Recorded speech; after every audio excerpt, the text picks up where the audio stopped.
አስተዋይና መልከ መልካም ሴት ያለምንም ጥርጥር በየትኛውም ወንድ ተወዳጅ ናት። ነገር ግን እነዚህን 7 ባህሪዎች የምታሟላ ሴት ከሆነች ብቻ ነው። ይሄ ቪዲዮ ለሁሉም አይነት ሴቶች ይሆናል። ያገባችሁ ሴቶች የነበራችሁን መጥፎ ባህሪ በእነዚህ ባህሪያቶች በመተካት ማንነታችሁን ወይም ያላችሁበትን ትዳር መታደግ ትችላላችሁ። ያላገባችሁ ደግሞ የወደፊት ህይወታችሁን እንዲያምርና ጥሩ የሚባል የፍቅር አጋር እንድታገኙ ይረዳችኋል።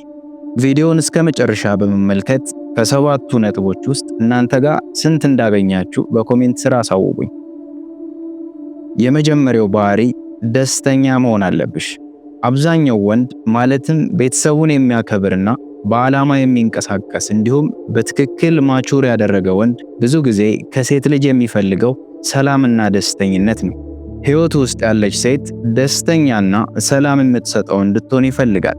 ምክንያቱ ምንድነው ካላችሁኝ፣ አብዛኛው ወንድ በህይወቱ ውስጥ የሚያጋጥሙትን ችግሮች በተለይ ደግሞ ከኢሞሽን ጋር የተያያዙ ችግሮች እንዲሁም ጭንቀቶች ለሰዎች የመናገር ባህሪ የለውም። አብዛኛው ወንድ በእንደዚህ አይነት ጉዳዮች ላይ ድብቅ ስለሆነ ያንን ጭንቀት የምታስረሳውና ስሜቱን የምታጋራው ሴት እንድትሆንለት ስለሚፈልግ ነው። ሲጨነቅ የዋለበት ጉዳይ እያለ ድጋሚ ቤት መጥቶ ሌላ ጭንቀት ማየት አይፈልግም። ታዲያ ደስተኛ ሴት ማለት ምን ማለት ነው የሚለውም በደንብ መረዳት አለብሽ። ደስተኛ ሴት ማለት ዝም ብላ የምትስቅ ወይም ጥርሷን የምታሳይ ማለት አይደለም። ደስተኛ ሴት ማለት እሷ ሰላም ሆና ለሰው ሰላምና ደስታ የምታጋባ፣ ያላት ኢነርጂ ወደሱ መጋባት የሚችል ገና ወደሱ ስትሄድ የረፍት ስሜት የምትሰጥ አይነት ሴት ማለት ናት። ይኸውላችሁ ወንድ ልጅ አብዛኛው ሰዓቱን የሚያሳልፈው እጅግ በጣም ብዙ ኃላፊነት የሚጠይቁ ስራዎች ውስጥ ስለሆነ እዛ ውስጥ ፋይናንሻል ስትረግል አለ፣ ብዙ ስትረስ አለ፣ ብዙ ከሰዎች ጋር አለመግባባት አለ ወዘተ። ታዲያ በእነዚህ ሁሉ ችግሮች ውስጥ ቆይቶ ሲመለስ ጤነኛና ሰላማዊ የሆነ አእምሮ ከሱ መጠበቅ የለብሽም። እዚህ ጋር ኃላፊነቱ ያንቺ ብቻ ነው። መጥቶ ይሄ ሁሉ ችግር ይነግርሻል ማለት ሳይሆን የሚረሳበትን መንገድ መፍጠር አለብሽ። እሱም መንገድ ሰላማዊና ደስተኛ ሆነሽ መቀበል የምትችይ ሴት መሆን ስትችይ ብቻ ነው። ሁለተኛው የበሳል ሴት መገለጫ ስማርት ወይም አስተዋይ መሆን አለብሽ። በሳል የሆነ ወንድ ሁሌም ስማርት ሴት ይፈልጋል። ስማርት ሴት ሲባል በትምህርቷ ፒኤችዲ ወይም ማስተርስ ያላት ማለት አይደለም።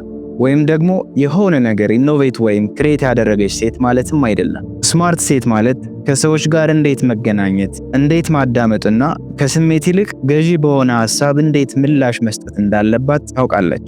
ስትናገር ድምጿ የሚረብሽ ሳይሆን በመናገሯ ብቻ ሰላም የምትሰጥ፣ በሐሳቦች ላይ መወያየት፣ አስተያየቶችን ማካፈልና ባትስማማም እንኳ አክብሮት ማሳየት የምትችል ሴት ማለት ነው። ከጓደኛዋ ወይም ከባለቤቷ ጋር ሁል ጊዜ የፍቅር ቃላትን ብቻ ማውራት የምትፈልግ ሳይሆን ስለ ስራ ወይም ስለ ሌሎች ጉዳዮች ሊሆን ይችላል ረጅም ሰዓት ኮንቨርሴሽን ውስጥ መቆየት የምትችል፣ ደስ በሚልና ጤናማ በሆነ መንገድ ሐሳቦች ላይ ውይይት ማድረግ የምትችል ሴት እሷ ተወዳጅ ናት። ይኸውልሽ ብልህ ወይም ስማርት መሆን ማለት ሁል ጊዜ ትክክል ነሽ ማለት ሳይሆን በነገሩ ላይ ጤናማ የሆነ ግንዛቤ ያለሽ ሴት መሆን ማለት ነው። መቼ መናገር እንዳለብሽና መቼ ዝምታ የበለጠ ዋጋ እንዳለው የምታውቂ ስትሆኚ ማለት ነው። ትክክለኛ ግንኙነት ወይም ኮኔክሽን የሚኖረው ፊዚካሊ ብቻ ጥሩ በመሆን ሳይሆን ኢሞሽናሊ መብሰል፣ ማመዛዘን የምትችይና በሐሳብ ነገሮችን ማስረዳት የምትችይ ስትሆኝ ጭምር ነው። አስተዋይ ሴት ባሏን ወይም ጓደኛዋን ሁሌ ያላትን እሺ የምትል ሳይሆን በሐሳብና በምክንያት መገዳደር የምትችል ናት። ነገር ግን በጭራሽ ወንድነቱን በሚጎዳና በሚያጋልጥ መንገድ መሆን የለበትም። ይልቁንም የተሻለ እንዲያስብ፣ ትልቅ ህልም እንዲኖረውና በጥበብ እንዲሰራ ታነሳሷለች። ሶስተኛው ንጹህና ራሷን የምትንከባከብ ሴት መሆን አለብሽ። ተወዳጇ ሴት ራሷን ንጹህ ማድረግ ተቀዳሚ ምርጫዋ ነው። ንጽህናና ራስን መንከባከብ በሌሎች ለመታየት ሳይሆን ራስን ማክበር መሆኑን ታውቃለች። በንጽህና ለመታየት የቅንጦት ነገሮች አያስፈልጋት። ባላት ነገር ቀላልና ሳቢ በሆነ መንገድ ራሷን ትጠብቃለች። ጸጉሯ ንጹህ ነው፣ ልብሷ ንጹህ ነው። እናም እሷ ያለችበት ቦታ ሁሉ የተረጋጋና የተደራጀ ነው። ሰዎች በእሷ ዙሪያ ሲገኙ ሰላም ይሰማቸዋል። ይህም ከስርዓትና ከእንክብካቤ ጋር ከመኖር የሚመጣ ነገር ነው። ይኸውላችሁ ንጹህ መሆን ማለት ፍጹምነትን መከተል ወይም በብዙ ሜካፕ ጀርባ መደበቅ ማለት አይደለም። ራስሽን ተፈጥሯዊ በሆነ መንገድ ንጽህና ያላትና በራስ የመተማመን ስሜት ያላት ሴት ማድረግ ነው። ንጽህናሽ ለሌሎች ሳይሆን ራሴን አከብራለሁ የሚል መልእክት ያለው መሆኑን መረዳት ይኖርብሻል። ከዚህ በተጨማሪ በጣም ትናንሽ ነገሮች እንኳን ማለትም ወክ የምታደርጊበት መንገድ፣ ነገሮችሽን አሬንጅ የምታደርጊበት መንገድ ሁሉ መረጋጋትሽንና የውስጥሽን ሰላም የሚያንጸባርቁ መሆን አለባቸው። ታዲያ ንጽህና ያላትና ራሷን በደንብ የምትጠብቅ ሴት በራስ የመተማመን ስሜት እንዳላት መናገር አያስፈልጋትም። ሰዎች ራሳቸው አይተው ይመሰክራሉ። እንዲህ ስትሆኚ ተወዳጅ ትሆኛለሽ። አራተኛው ኢንዲፔንዳንት ወይም በራሷ መቆም የምትችል ሴት መሆን አለብሽ። በሳል ሴት ሁሌም በራሷ መቆም የማትችል እንደሆነችና በሰው እርዳታ ብቻ ሙሉ እንደምትሆን በፍጹም አታስብም። ተወዳጅ ሴት በየጊዜው በራሷ ውሳኔ የራሷን ዓለም ትገነባለች። ይኸውልሽ እዚህ ጋር ጥንቃቄ ማድረግ ያለብሽ ነገር በራስ መቆም ማለት ከሰዎች ሁሌም እርዳታና ምክር አለመፈለግ ማለት አይደለም። በራስሽ ነገሮችን በማድረግ ሂደት ውስጥ ብዙ እርዳታና የሐሳብ ድጋፍ ልትጠይቂ ትችያለሽ። ይህንን ማንም ስኬታማ ሰው ላይም የምንመለከተው ነገር ነው። ነገር ግን አንድ ሴት ሁሌም የመረዳትና በሌላ ሰው የመመራት ሜንታሊቲ ካላት እሷ ኢንዲፔንዳንት አይደለችም ማለት ነው። አንድ ሴት ብቻዋን ስትሆንም ማንነቷን ታውቃለች ማለት ሰላሟን ታገኛለች፣ የራሷን ምርጫ ማድረግ ትችላለች፣ እንዲሁም ሳትፈራ በዝምታዋ ውስጥ ጥንካሬን ማግኘት ትችላለች።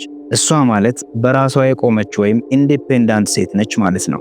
በራሷ መቆም የምትችል ሴት በራስ መተማመን አላት፣ ፋይናንሻሊ ሴኩር ናት፣ ወይም ደግሞ በራሷ ሰርታ ገንዘብ ማምጣት እንደምትችል ሙሉ እምነት አላት። በፍቅር ወይም በሪሌሽንሺፕ ታምናለች፣ ነገር ግን በፍጹም ሌሎች ጋር የመጣበቅ ወይም ጥገኛ የመሆን ሜንታሊቲ የላትም። ለግቦቿ ትሰራለች፣ ስሜቷን ትቆጣጠራለች፣ እናም ነፃነቷን ታከብራለች። ያቺ ሴት በማንኛውም በሳልና ጠንካራ ወንድ ተወዳጅ ናት። አምስተኛው መልካም አስተሳሰብ ያላት ወይም ፖዚቲቭ ሴት መሆን አለብሽ። ብልህ ሴት በቅናት በሐሜት ወይም ራሷን ከሌሎች ጋር በማወዳደር ጊዜዋንና ጉልበቷን አታባክንም። የሁሉም ሰው ህይወት በተለያየ ፍጥነትና መንገድ እንደሚሄድ ታውቃለች። እናም የሷ ደስታ ከማንም ሰው በላይ ሆኖ በመታየት ላይ የተመሰረተ አይደለም። ራሷን ከጓደኞቿ ጋር፣ ከፍቅረኛዋ ወይም ከፍቅረኛዋ ቤተሰቦች ጋር አታወዳድርም። ባላት በራሷ ዋጋ ትተማመናለች፣ ሁሌም የተረጋጋች ናት፣ እንዲሁም በማንነቷ ትኮራለች። ለራሷ ከፍ ያለ ስሜት እንዲሰማት ብቻ ሌሎችን ስታንቋሽሽ በፍጹም አትሰማም። በምትኩ ራሷን በማሳደግ ውስጣዊ ሰላም በመፍጠርና በአመስጋኝነት ላይ ታተኩራለች። የእናትነት ባህሪም የተላበሰች ናት። አንድ ስህተት ሲፈጠር ሌሎቹን ከመውቀስ ይልቅ ነገሩን ለማብረት ትሞክራለች። ታዲያ ይህች ሴት በምትኖርበት ዓለም ውስጥ ውድድርን ሳይሆን ሰላምን፣ ምቀኝነትን ሳይሆን ማበረታታትን ታመጣለች። በምትገኝበት ቦታ ሁሉ ሰላምን የመፍጠር ኃይል አላት። ምክንያቱም የማታያቸውን የጥርጣሬ ጦርነቶች ሁሉ አትዋጋም። ፖዚቲቭ የሆነች ሴት ሁሌም ታበራለች ወይም ሻይን ታደርጋለች። ታዲያ ህይወት ፍጹም ስለሆነች ሳይሆን ኔጋቲቪቲ ወይም አሉታዊ አስተሳሰብ እንዲቆጣጠራት ስለማትፈልግ ነው። ስድስተኛው ከሌሎች ወንዶች ጋር ገደብ ሊኖርሽ ይገባል ወይም ባውንደሪ ሊኖርሽ ይገባል። ተወዳጇ ወይም ብልኋ ሴት ያላትን ዋጋ ታውቃለች፣ እናም በጸጥታና በጥንካሬ ትጠብቀዋለች። በተለይ በፍቅር ግንኙነት ውስጥ ከሆነች ሁሌም ታማኝ ናት። ያ ሰው ስለሚመለከታት ሳይሆን ማንነቷ ስለሆነ ብቻ። ሰውየው ወይም የፍቅር ጓደኛዋ ልቧ እሱ ጋር ብቻ እንደሆነ ፈጽሞ እንዳትጠራጠር የማድረግ ብቃት አላት። እሷን የሚፈልጓት ወይም የሚያደንቋት ሰዎችን እንኳን በክብርና ግልጽ በሆኑ ባውንደሪዎች ትቀርባቸዋለች። እንደ ሌሎቹ ሴቶች እሱን ለማስቀናትና ትኩረት ለማግኘት ብላ አትሽኮረመምም፣ ወይም ዋጋዋን ለማረጋገጥ ብላ የማይረቡ ጨዋታዎችን አትጫወትም። ይኸውልሽ ባውንደሪ ወይም ገደብ አስቀመጥሽ ማለት ያንቺ ማንነት ያነሰ ሳይሆን የበለጠ ተፈላጊ ይሆናል ማለት ነው። ሌሎች ስላንቺ ባሰቡ ቁጥር እሷ የዋዛ ሰው አይደለችም፣ ራሷን የምታከብርና በስሜት የበሰለች ናት እያሉ ያወሩልሻል። ያንቺ ማንነት በሌሎች ሰዎች ዘንድ በዛ መንገድ ብቻ ይቃኛል ማለት ነው። ታዲያ ይህች ሴት ሁሌም ሌሎችን ሰዎች በተለይም ወንዶችን ስትቀርብ የራሷ የሆኑ ገደቦች አሏት። ሰዎችን እስከምን ድረስ ማውራትና መቅረብ እንዳለባት ጠንቅቃ ታውቃለች። የፍቅር ወይም የትዳር ግንኙነቷን ብሎም ራሷን የሚያንቋሽሽ ድንበር እንዲያልፍ ለማንም አትፈቅድም። እናም ያ ማንነቷ ለፍቅር አጋሯ በእርግጠኝነት ሰላምን ይሰጠዋል። በብዙዎች ልትፈለግ እንደምትችል ሊገነዘብ ይችላል፣ ነገር ግን በአንድ ሰው እንደተመረጠችም ያውቃል። ሰባተኛውና የመጨረሻው ለመማርና ለማወቅ ዝግጁ የሆነች ሴት መሆን አለብሽ።